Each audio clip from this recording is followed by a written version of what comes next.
8:07, and we will call this meeting to order. Joe or Sue, can you guys go ahead with the roll call? Thank you. Ajibola Beligan. Here. Marcia Berry Smith. Michelle Coley. Present. Beth Daly. I'm here. Luke Harrigan. Deborah Hickson. Parnell Joyce. Chris Kresman. Here. Nathan Perlmutter. Ashley Roche. Commissioner Rogers. Ralph Stone. Here. Tanisha Taylor. Here. Thank you. We have a quorum. Excellent, thank you so much. If it is okay with everyone in the room, we are going to lose Beth at 11 o'clock. She has a hard stop, so if we can, I will move Ajibola's presentation farther down into the agenda and start out with the approval of the meeting minutes from August 23rd, October 30th, and November 15th. I would take a motion to approve those minutes. Thank you very much. Point of order. I think we'll do one at a time, or? Yes. Yeah, okay. Okay, no problem. We'll start with August 23rd. Second. Moved and seconded, thank you. Is there any discussion or corrections to those meeting minutes? And on October 30th, the meeting minutes. So moved.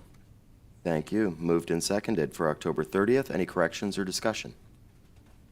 Seeing none, we'll move on to November 15th, those meeting minutes. So, second. Moved and seconded. Is there any discussion or correction? I abstain. I wasn't at that meeting. You're abstaining. Yes. Thank you very much. Okay, the meeting minutes have been approved. Marcia unfortunately cannot be with us this morning, so we do not have her chair's report, but just something that I would like to pass over to you all. First off, as well, Commissioner Rogers cannot be here, but she did supply last evening a one-page report that you have here, which is the Sheba report, the state of housing in Black America.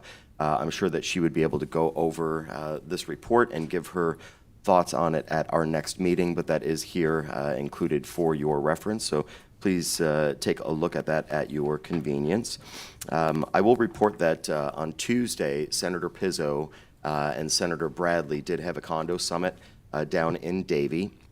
At that condo summit, they were going through all the recent legislation as far as condos are concerned and how those legislative changes have been impacting affordability and people's ability to stay in their homes with the very high increases that they've had to condo fees, maintenance reserve funds being, those fees being severely inflated in order for all of the condominium associations to catch up with their reserve funds. So that was a 6-hour summit.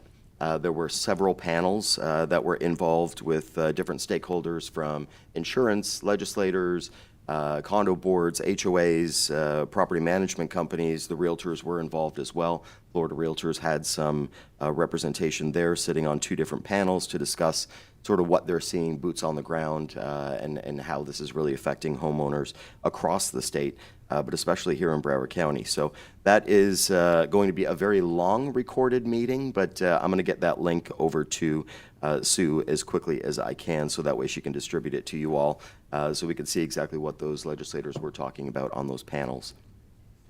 That being said, we will move into I'm going to skip over Joe very briefly, so that way we can get into the approval of the meeting dates and the work program. You do have 2 attachments in your packet. Is everybody okay with the meeting dates that we have proposed for 2025?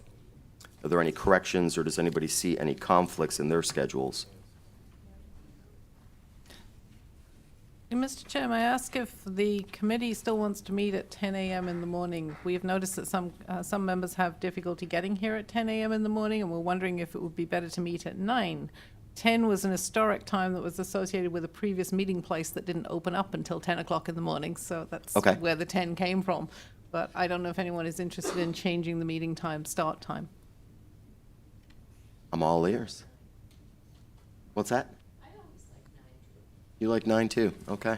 Anybody have any suggestions on meeting time? I think we we should stay at 10. Keep it at 10? Yeah, I third that one. Okay. So that being said, let's assume that these dates, February 28th, April 25th, June 27th, August 22nd, October 24th, and December 12th would all be at 10 a.m. Obviously, we will have another fall workshop. That meeting date we can discuss later as we go through 2025. But does anybody have any conflicts with any of these dates, or are we good to proceed? Just a question. On August 22nd, is that Florida Realtors summer meeting? That could very well be, Miss Beth. I'll look while we're doing something else. Research. Could you please turn your microphone on?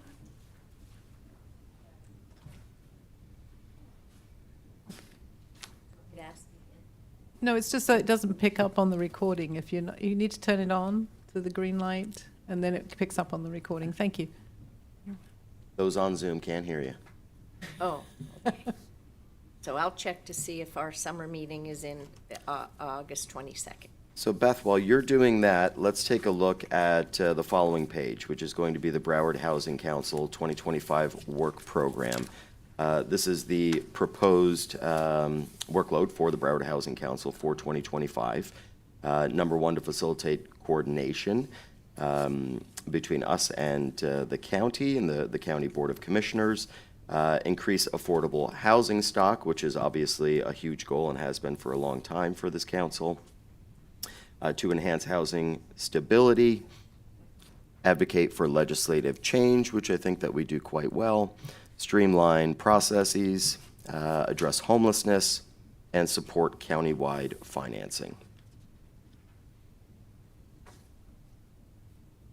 And I would entertain a motion to move forward with that work program for 2025 unless anybody has any changes to it. Move to approve.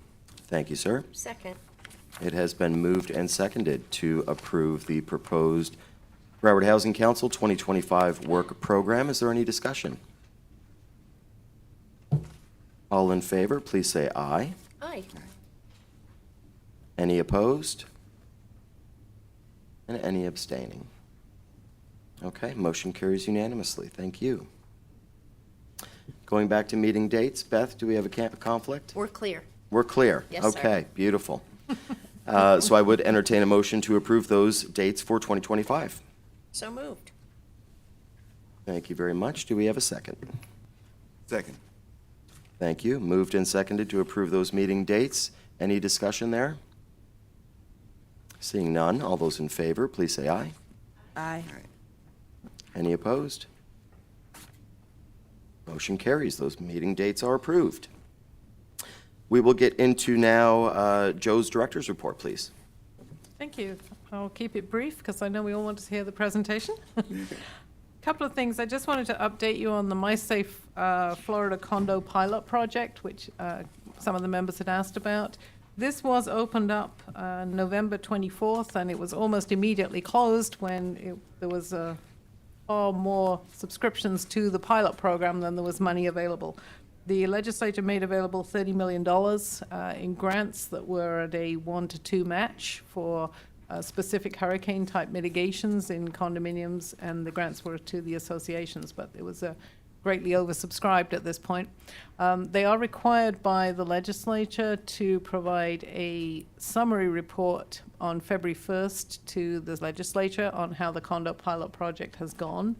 Hopefully that might lead then to more funding for it in the next legislative session. So we will try to track that for the council and keep you appraised of what we learn as the legislative session gets underway. The legislative session actually starts on March 4th and runs until May 2nd, but they're doing interim committee meetings now, which started last week. So again, we'll be tracking that one for you. That's all I have for this meeting. Thank you. I Okay. appreciate you approving the work program too. Thank you very much, Joe. Ajibola, yes. You are up. We got through that quicker than I thought.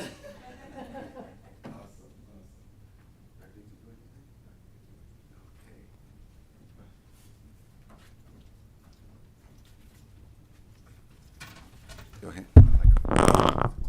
Okay.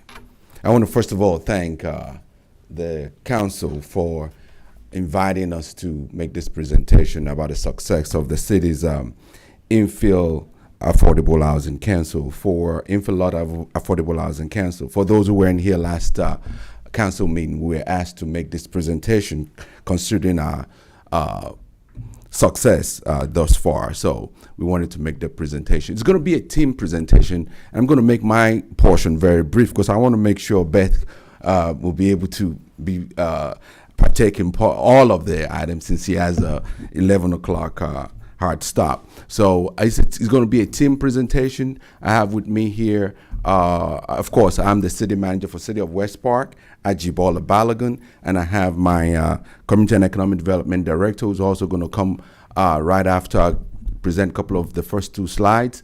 And I have the team of developers with Ms. Kim Cox with us here, our assistant, and she's going to introduce them, and then Michael Reed, the contractor as well, who are going to also make the presentation with me. So I guess I click this, right? Okay. On the, again, infill lot affordable housing development pilot program, just so you know, and these are the, you're going to hear about all these lots later on, so I want to just show it.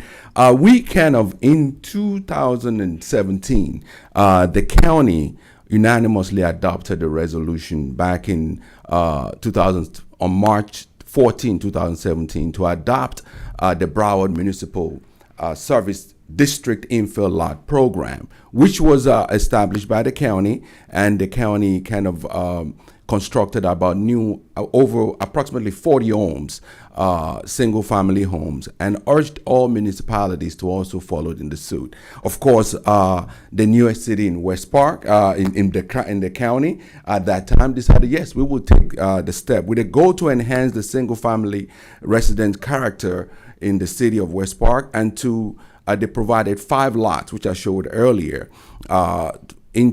donated 5 lots to be able to move this program forward to advance the county commission's wish that all municipalities do the same. So we brought the idea to the commission, and with Ralph's support at the commission at that time in 2017, the county unanimously supported our program and decided to partner with us in providing so many things, to include down payment for the buyers, and also startup cost, which is pre-development cost at that time. And we went on to the process for a while, and also used our community development block grant, which was also approved through Ralph's office, the Broward Housing Council, the Broward Housing and Finance Department division of the county. So they approved our process to use our CDBG funds at that time for the pre-construction project, which was then turned over for this development at that time.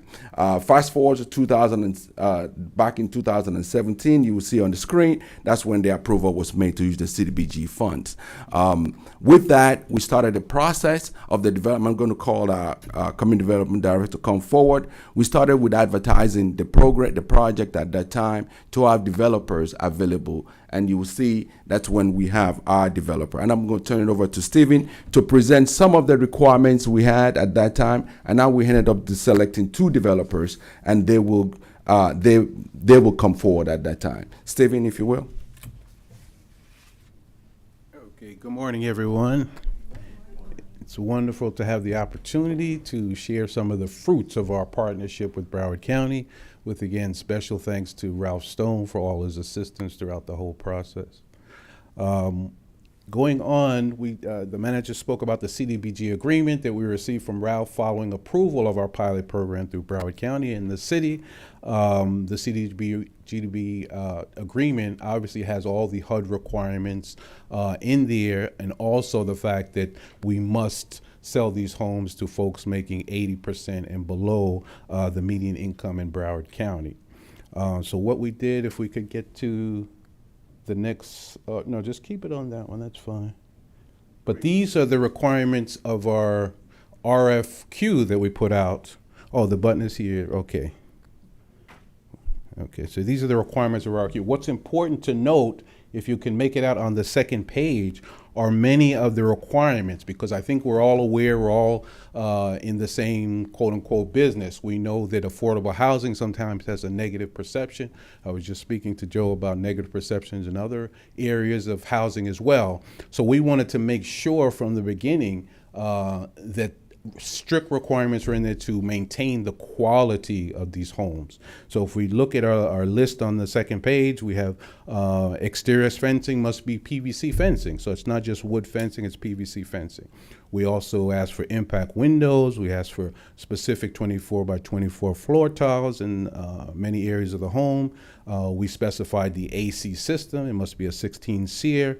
So these are a lot of the conditions, and there's a long list, so I'm not going to go through the entire list, that we worked through with Broward County staff. So Broward County staff was very assistive in putting these requirements together.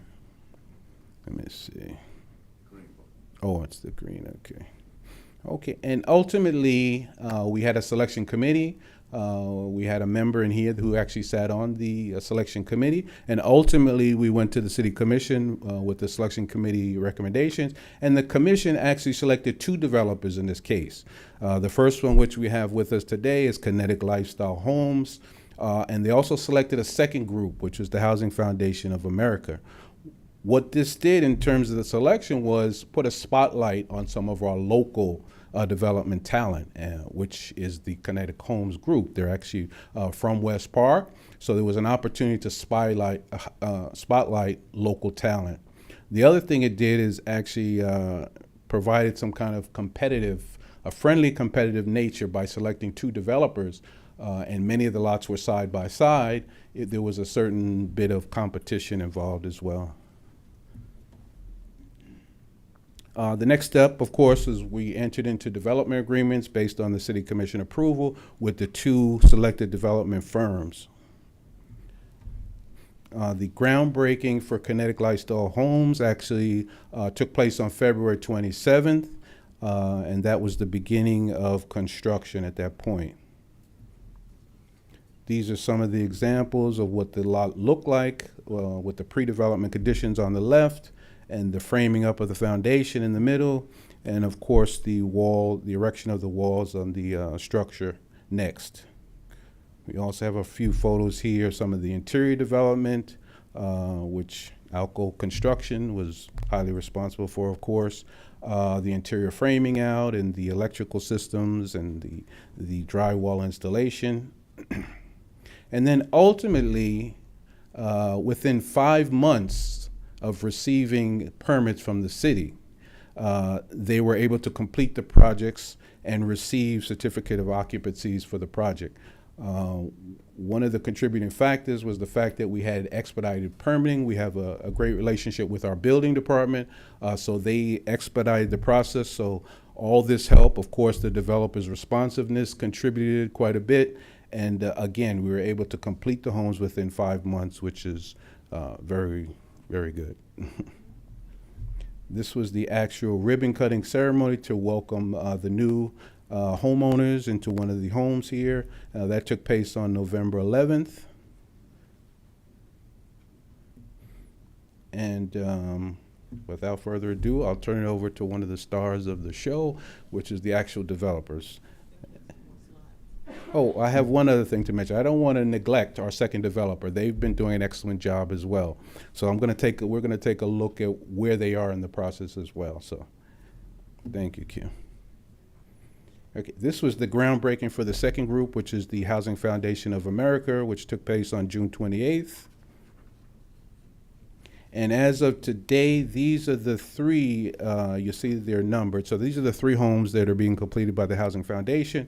At this point, they're about 85 to 90% complete. So we expect certificate of occupancies within the next 30 to 60 days at the most. And just one thing I want to point out in this particular slide is the fact that based on the lot selection, we could create a greater impact in the community, in the actual residential neighborhood by constructing 2 homes side by side. So on the first photo, you see the 2 homes being constructed by the Housing Foundation. And in the second slide, you see the 2 homes, one being constructed by Housing Foundation, and the other is the completed home that we just looked at from Kinetic Homes. So it makes a difference to try to get as many lots together as you can. And that's pretty much it. I'll turn it over to Ms. Kim Cox of Kinetic Homes. Thank you.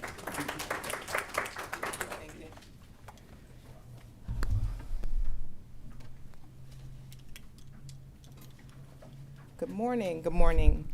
I would first like to say thank you for inviting us here to share our experience with your council. My name is Kim Cox, and I am the president of Kinetic Lifestyle Homes.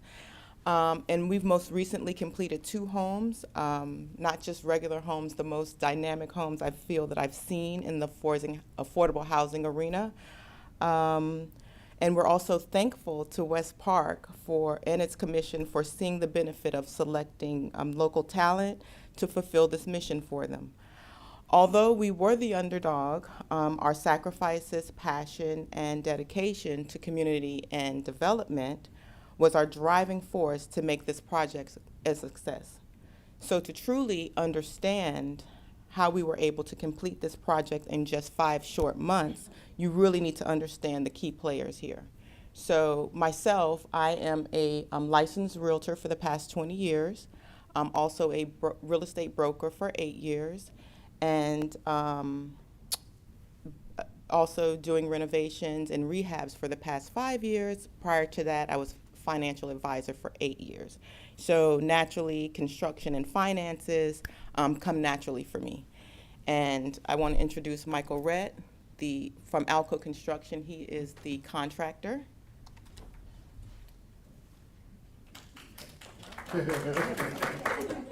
Hi, how are you? My name is Michael Redd. I'm with Alco Construction. I'm a product of West Park. I grew up in West Park. Before it was West Park, I grew up in Carver Ranches. I went to MacArthur High School, received a scholarship to play football at East Carolina University. Majored in construction management, got a degree, went on to become a project manager for current builders in Florida. I worked there 6 years and I went off on my own, got my GC license, and I started building homes. A few years ago, I remember Homes Inc. and a couple other entities, they had an issue, and I remember getting a call and they needed some bailing out of a situation. And I remember coming through for them, and then one after another, it seemed like I get in these situations where I'm constantly helping somebody find a way to make a way to help someone else. So I was gracious to have this opportunity to partner with Kim to do what we did for these buyers. As Kim will elaborate, we went to the extreme. We're both products of West Park. So we wanted to do something that hasn't been done. We wanted to provide a house that looked like something someone would buy if they weren't low income. So when she go through some of the things that we did, the upgrades that we added to this house, and we'll continue to do this in the future, not to this extreme, but many of these things will be included in our future home. But this house, we went to the extreme because we wanted to show you what comes out of West Park, all right? So I'll let Kim go ahead and elaborate on some of the items, the upgrades and things, and I'll come back later and go over some other things. Okay. And also we have Jalen Luna, which is our marketing director. Although only in real estate for 3 years, she's just a natural baddie, and she just makes it happen for us, right? And makes sure to things get done. So in 2018, as a realtor, I was extremely frustrated with the housing options for first-time home buyers and the conditions that were being provided. So for the first-time home buyers, for me, it began with purchasing homes and renovating them to provide housing. To in 2021, founding Kinetic Lifestyle Homes, to today presenting these 2 homes to these 2 home buyers. I'm sorry. So for these 2 home buyers, so they can just not have a housing experience, but also owning a home, a true home experience from a developer who actually cares. So my team, they call it the Kim Cox effect. And for those of you who were not able to attend the ribbon cutting, this is where our homeowners will actually call home. I don't know how to start the video. You hit it again? Okay, there you go.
there it is. And just also want to let you guys know that here at Kinetic, we look at the buyer and just trying to make sure that we provide a household for the future and for those families and to leave legacies and also, you know, building equity for the long term. If you want to take a look at this list, I know Stephen had a list, he didn't go all the way through, but here are the upgrades that we provided on this home. We were asked to do a 3-bedroom, we did 4 bedrooms, we did an additional half bath, so it was 4 bedrooms, 2.5 bathrooms, an extra 232 square foot of living space. We provided washing machines and dryers. The minimum was 24 by 24 tile, we did 48 by 24. Window treatment, we added recessed lighting throughout, double sinks in the primary bathroom, tankless water heaters, irrigation in the swell, soaker tub, you know, Moen and Delta faucets, stainless steel, Samsung appliances, quartz countertops, garbage disposals, decorative backsplash, range hood, microwave, 5-inch square baseboards, decorative light package, and modern aesthetics. So when we added these items, they were not just a whole lot for aesthetics, it was for the long-term effects of the buyer's use because, you know, the different types of countertops, things go, like for number 12, Moen and Delta faucets, to make sure they're not constantly breaking and leaking and things like that to cause more damage to the cabinets and floors. You know, as a realtor, I go into these houses 3 and 4 years later, and they do not look anything like the initial presentation for the first-time home buyer. So I took that to heart and made sure that these things would be, that were durable and would last long for the buyer and the homeowners. The soaker tub, and you know, our community vision is to provide a diverse range of housing options to minimize the environmental impact of the projects, which Michael Rett will speak about that shortly, to reshape the perception of many of our local communities into vibrant, secure, and thriving environments. We can do this one home at a time. We can do this one development at a time, but it, you know, it has to be done and there has to be care taken. Michael? Can you go back to the slide that has the upgrades on it? Yes.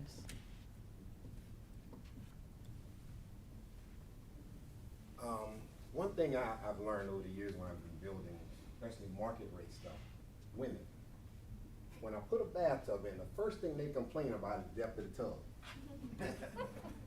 All right? So the one thing we wanted to do here, we wanted to not just give you a 10-inch deep tub when you're sitting in it and barely cover your thighs. We put in a soaker tub.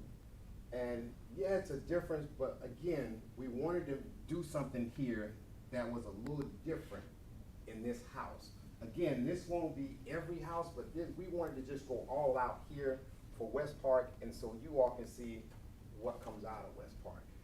We also add the energy efficiency of appliances. It saves the client money over time. Our lender, they push us to it, so we pass it on to our clients. And if you know, like the toilets, they have this, what is it? Water sense. Huh? Water sense. Water sense, there you go. You notice that it don't just use a lot of water anymore. So we work on this conservation thing, and everybody's going to the net zero thing. Everybody's trying to push us to net zero right now. We're trying. It's tough when it comes to low income and affordable housing to get there, because it also includes solar and so many other things. But we do try to incorporate it as much as we can throughout some of our homes. You'll see the backsplash, the 5-inch baseboard. We don't normally do 5-inch baseboard in low-income housing. It's costly, but at the same time, it gives it an effect. When you look at it, it stands out. That's why we wanted to go through and do some of these other things you see. If you look in this picture here, you'll notice you see a microwave and a range hood. It's something, that's the Kim Cox effect. That's Kim Cox. That's not, she was adamant about that and we made it happen. It's a little different, but this is what you see in the modern homes now with the separate microwave. Something else we do that I wanted to elaborate on, in the closing documents, we add a brochure. And in that brochure, we have, it's a pamphlet that tells the client every item in the house, from the flooring, the type of flooring, you'll see it right here. The doors, every fixture on the house, it lists everything in it. But we also go a little further and tell them to remember to change the filters. Tell them, give them sites that they can go to about changing light bulbs and changing outlets and things of that nature. Because what I noticed, the first thing I get a question about when people move in the house is the irrigation. They don't know how to set the time clock. So a lot of times I have my guy go over there and walk through it with them to set up the time clock. But in our pamphlet, what we did, we highlighted certain, what do you call the things they put on the pages now? QR page. QR page. We did a lot of QR codes. So people can go to them and they can see how to operate certain things in their home. And also in that package, they have other reminders about the taxes and the filing, the exemption, things of that nature. Because a lot of times when you first get home, you're so excited that you forget to do the little things. And to make sure your address is changed where all the utility comes. But we also list out all the local utilities and let them know everything around them, the hospitals, the vets, and everything else in their surroundings. Right now, I'm gonna pass this back over to Kim, but I just wanted to let you know some of the things, the additional things we do for our clients over today. And that's pretty much it. I don't know if anyone has any questions or anything. Yes. First of all, thank you so much for your presentation and for what you're doing to help affordable housing. I'm curious, I noticed that you framed the walls with steel or some aluminum instead of 2x4s. Right. It looked like that. I thought that was great in case there's a flood and then you won't get termites in your, you know. Why did we use? Talk to the mic. Sorry. It's just an option in the drawings. Talk to the mic. Oh, sorry. Can you hear me? Can you hear me now? I'm so sorry. Well, that's an option. Some contractors, they prefer to use the wood studs. Me, I prefer to use the metal stud that has some guys we get to fly through the house a little faster. Okay, so it works better for me, but some houses, the architect may spec without option, he wants wood studs. Got it. I thought it was a great idea, because then if there's a flood or something, Right. it's awesome. And then the second question I had was, how did you choose what families got to purchase these beautiful homes? As I mentioned, I've been in real estate for about 20 years. So in the past, maybe 10 years, I have been in the affordable housing arena, and I have collected a database of potential buyers. So that's one. And also, West Park did provide us with, when I guess originally when 2006, 17, 18, when it originally came out, West Park residents did begin to call with interest. So there was a list. So we compiled the list, and we, pretty much did pre-qualifications to see if they qualified, narrowed them down, then sent them over to the lender. And, the ones that made it, you first come, first serve, and to get the papers in first, they're the ones who got the oil, right? And was the lender able to give them a special funding package or anything? Okay, I guess I failed to mention that. So our lender was actually City National Bank, and they did provide a really nice funding package for them. They have a program called City Smart, which they get a reduced interest rate, and they also get additional down payment assistance from City National. And City National also funded additional funds outside of Broward County's $80,000. City National also found additional funds from other sources for those buyers that needed it. Okay, so they Awesome. were phenomenal. Okay. What a great collaboration. Oh, yeah. Thank you. That's You're welcome. fabulous. Any more questions? Okay.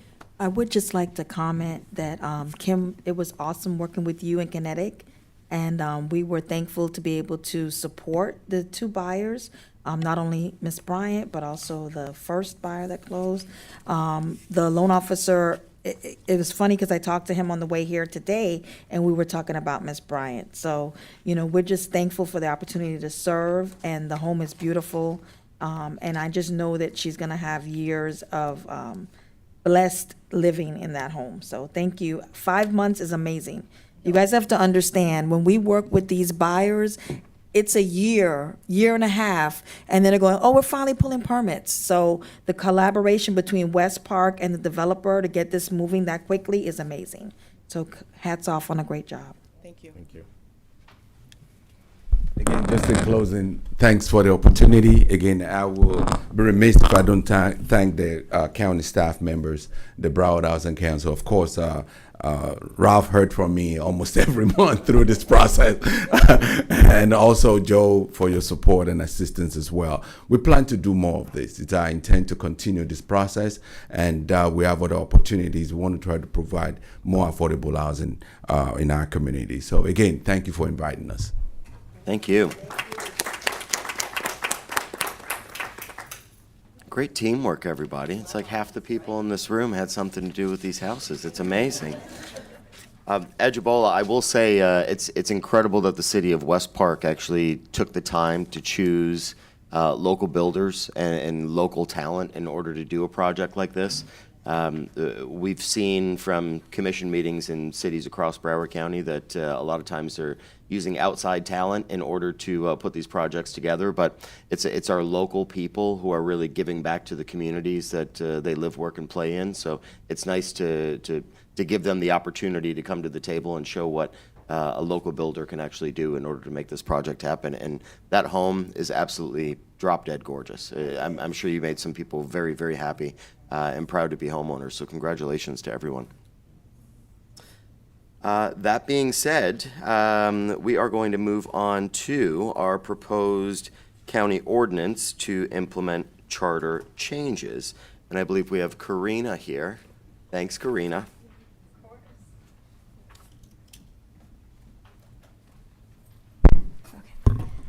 Good morning, everyone. Karina Rodriguez with the County Attorney's Office. I'll give a little bit of a background just in case we're not with our minds at the right spot right now. A few months ago, the council determined that there were some issues with the Broward County Charter because the names of the member categories that you have for the council weren't really matching up with what needed to be in existence. Some of the organizations were no longer in existence, and some were virtually impossible to fill. So then we went ahead and we proposed a charter amendment which needed to be voted on by the general electorate, which happened November 5th. The request to amend the charter so that we can correct and tweak what the membership categories look like to get us up to date was approved by the voters. And then the next step means that instead of having the categories be established by the charter, we're going to be using ordinances, which are a little bit more streamlined of a way to update the categories should there be a need in the future again. So the way that this works is that first we need to ask the Broward County Board of Commissioners to adopt a resolution that publishes a notice of public hearing to consider the enactment of the ordinance. And essentially that means that there's going to be on December 10th a meeting where the Board of Commissioners will decide whether we can publish a notice that on January 28th the enactment of the ordinance will be considered. What happened? I don't anticipate there being any issues with this item, but we'll see. December 10th will be officially approved for the public hearing to take place on January 28th. On January 28th, that's when the actual enactment of the ordinance will be considered. If you look at your agenda packet, the item for the public hearing was included in the agenda packet. It says item 37 on the top right if you want to take a look at it. And one of the attachments is the proposed ordinance, what it would look like if you're curious to see the exact language of what's being updated. And there was essentially general cleanup and a couple updates to conform with the changes that we were seeking. So January 28th, the enactment will be considered. If it's approved, then within 10 days, that's going to be submitted to the Department of State of Florida, and they will automatically put it into law. And so then the ordinance will be effective once it's filed with the Department of State, and they can do what they do legally for that to be active. Just wanted to see if anyone has any questions. Okay, so come February, if everything goes to plan, we already have the ordinance in place, and this will be taken care of. And then we'll just do some cleanup of whatever we need to do internally if need be. Okay, thank you, Karina. Joe? Thank you. Yeah, just wanted to advise the council that the membership categories that you see in this ordinance, if you're looking at the ordinance, it's on page 2 of Exhibit 2. The membership categories in the future section 1619 are the membership categories that this council recommended when we first started down this about 2 years ago. So I just wanted to draw your attention to that. And if any members of the council do want to speak on this item before the Board of County Commissioners, it would be appropriate to come to the January meeting, not to the December meeting, because the December meeting is just to set the date. So they will not, typically the commission does not have discussion about items when they're just setting a date. But if any council members want to make a presentation or support the ordinance or send in any materials towards that, the January meeting date is the date that you should plan to attend. So, thank you. And if I could piggyback on that, if on January 28th there are any amendments to the ordinance language, they would be incorporated and be filed within the 10 days with the Department of State. So if this is not the final language, it will become final after January 28th, assuming that amendments are adopted and approved. Okay, excellent. Joe, ahead of the January 28th meeting, would you mind sending out an agenda to the council so that way people know where that sort of lands on the Certainly. docket? We can also advise you how to sign up as well. So Okay. There's an online sign-up process, so which makes it much Fantastic. quicker on the day. But yes, absolutely. Thank you very much. Thank you. Anybody have any questions for Karina? Seeing none, thank you so much. Thank you. That brings us to old business. Do we have any old business? We do not have old business. Seeing none. Okay, and that brings us now to public comment. Are there any members of the public that are here in attendance today that would like to be heard? Yes, ma'am. If you could just head to the podium there and state your name.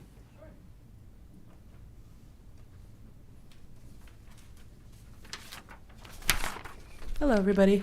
My name is Lucia Candiotti. I'm coming just as a constituent. I'm a Broward County resident. I'm coming specifically just to ask, how can this council further support not only affordable but accessible housing? I'm doing a project with a program called Partners in Policymaking. My focus is specifically on individuals with disabilities who experience housing insecurity. There's a lot of those people specifically in Broward County. So reading through your Broward Housing Council work program, your proposed, I know that there's a lot of instances in which you guys can prioritize people with disabilities and accessible housing for them. So I just hope that you would consider that as a priority in any of these. And yeah, I'm hoping that me and my husband can continue coming to a lot of these housing council meetings, because we ourselves have a daughter with a disability. So one day she will be an adult with a disability, and I hope she can own a home. That's all. Thank you. Thank you so much. Anyone else? Public comment? Seeing none. Our next meeting is going to be in 2025. My goodness. That's crazy to me, yeah. So 10 a.m. Friday, February 28th, 2025. That is going to be right back here in this room. That being said. Mr. Chair, if you, Yes, sir. if you would allow me, I just had something to share with the group. On next Tuesday, the board will have an agenda item that approves about a 467 unit affordable housing complex up in Pompano. This succeeds an initiative by that time Mayor Lamar Fisher to buy an old beat-up hotel property, about a 6-acre property in Pompano. And several months ago, we issued a request for applications looking for a minimum of 200 units that would service individuals that were making 80% of area median income or below. So in this particular 460-something unit project, we got over 360 units at that level, another over 100 units at workforce, 120 or below, and then about 25 market rate units, in addition to about 4,000 square feet of commercial space. Because the county, in effect, is a partner in this deal, because we put the value of the land in as gap financing, we negotiated a lease back value of almost $5 million. So our investment of $7.5 million has been reduced by that amount of money.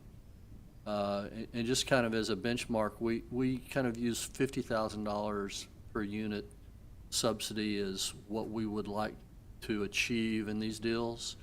When we started doing this back in 2018, a lot of people said, yeah, that's not going to work. You know, it's going to be 100,000 every time. Well, since that time, we've done over 3,000 units. We've averaged about $47,000 per unit subsidy. This is coming at below $30,000 unit subsidy. So really, it's a major, great deal for us. The developer is related out of Miami. We've done one other deal with them. A major player in both market rate and affordable housing. And I'll say that we got 6 proposals. They're the cream of the crop of developers in South Florida, and any one of those we would have been happy to do a deal with. But we're just really happy about that. It's kind of a Christmas present to us and the community at the end of the year. So I just wanted to share that with you. Fantastic. Great job, Ralph. Where is that development going to be located? It's up on 31st Street in Pompano, just immediately east of the Turnpike, right at the interchange. Wow. Great location. Fantastic. Great work, Ralph. Yeah, that old hotel there on 31st. Bad property. Anyone else have anything for the good of the order? Seeing none, I'll take a motion for adjournment. Thank you very much. This meeting is adjourned. Happy holidays, everybody. Yes. Happy holidays. I don't